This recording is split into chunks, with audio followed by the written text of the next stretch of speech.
Last 10-12 సంవత్సరాల్లో ఉన్న అభివృద్ధి ఎక్కడ, లాస్ట్ 21 నెలలలో ఉన్న అభివృద్ధి ఎక్కడ అన్నది కూడా మనకు తెలుస్తుంది. ఇంతవరకు ఒక్క డెవలప్మెంట్ ప్రోగ్రామ్కి కూడా ఒక కొబ్బరికాయ కూడా కొట్టలేదు. అట్లా ఉంది, ఎందుకంటే ఫండ్స్ కూడా రిలీజ్ అవ్వట్లేవు. సో ఇవన్నీ చూసిన తర్వాత అందరు కూడా చదువుకున్న వాళ్ళు కూడా, అందరు ఎడ్యుకేటెడ్ పీపుల్ కూడా ఖచ్చితంగా పాలిటిక్స్లోకి రావాలి.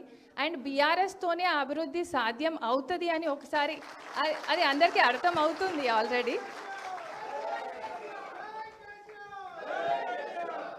సో అందుకోసమనే నేను బీఆర్ఎస్ పార్టీని ఎంచుకున్నాను అండ్ ఇందులో జాయిన్ అవ్వడానికి కూడా వచ్చాను. అందరు అదే అడుగుతున్నారు, ఎందుకు ఇప్పుడు ఈ టైంలో ఎవరు ఎక్కువ జాయిన్ అవ్వరు, మీరు ఎందుకు జాయిన్ అవుతున్నారు అని. ఎందుకంటే అందరికీ అర్థమవుతుంది స్టేట్ ఎక్కడి నుంచి ఎక్కడికి పడిపోతుంది అన్నది. సో అందరూ కూడా, ప్రతి ఒక్క వృత్తిలో ఉన్న వాళ్ళు కూడా పాలిటిక్స్కి రావాలి. అండ్ స్టేట్ డెవలప్మెంట్ అన్నది not only in politicians hands, ఒక రాజకీయ నాయకులు లీడర్స్ దగ్గరనే కాదు, ప్రతి ఒక్క వృత్తిలో ఉన్న వాళ్ళు కూడా వాళ్ళ రాష్ట్రం అభివృద్ధిని వాళ్ళ బాధ్యతగా తీసుకున్నప్పుడే అది ముందుకు వస్తుంది. కాబట్టి అండ్ బీఆర్ఎస్ పార్టీతోనే మనకి అభివృద్ధి వచ్చింది అన్నది మన అందరికీ తెలుసు.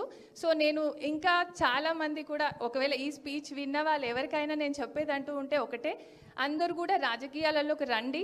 ఏజ్, వాళ్ళ ప్రొఫెషన్ అవన్నీ చూసుకోకండి. ఎందుకంటే ఏ ఏజ్లోనైనా ఏ ప్రొఫెషన్లోనైనా ఎవరైనా రాణించగలుగుతారు మనం హార్డ్ వర్క్ చేస్తే. కాబట్టి అందరూ కూడా రాజకీయాలలోకి రావాలి. అండ్ ఇప్పుడున్న పరిస్థితుల్లో మన స్టేట్కి న్యాయం చేయగలిగింది అంటే మాత్రం బీఆర్ఎస్ పార్టీ. సో అందరినీ కూడా నేను అదే సజెస్ట్ చేస్తున్నాను. Thank you very much. జై తెలంగాణ.